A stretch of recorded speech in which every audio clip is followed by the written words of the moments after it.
Today is December 26, 2024, and I am days away from leaving a life and career I've spent 16 years building. I made the decision months ago, but even saying that out loud is still so surreal to me.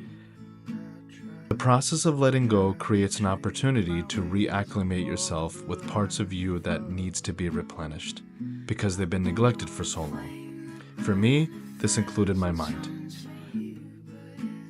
Most of what I learned throughout adulthood has been to advance my skill set professionally. That meant business degrees, certifications, courses, trainings, programs, all of which were intended to make me an outstanding employee, and it worked for the record. But in this transition stage that I'm in, I wanted to feed my intellect with areas beyond that. Things that would give me a better human experience at my very core. And so I read, and read, and read. Day, night, and everything in between. I was super selective about the books, didn't really have a particular order, but I carefully curated ideas from experts and thought leaders that appealed to me.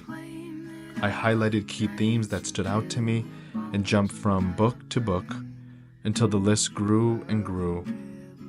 But like anything else in life, too much of anything isn't good, and I actually overwhelmed myself with the amount of information that I was trying to process.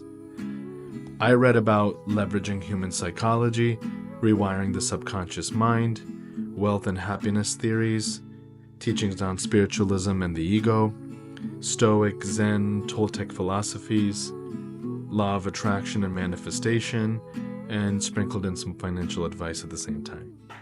But I hit a wall with all of that.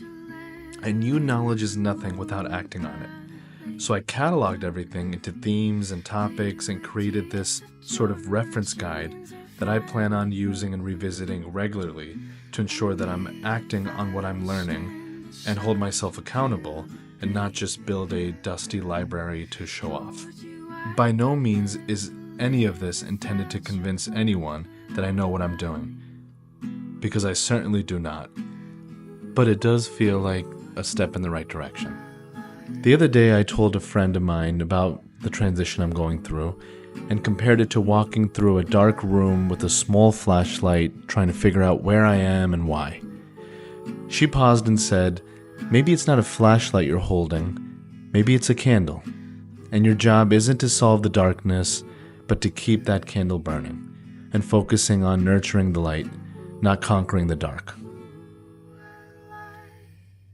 I thought that was pretty cool.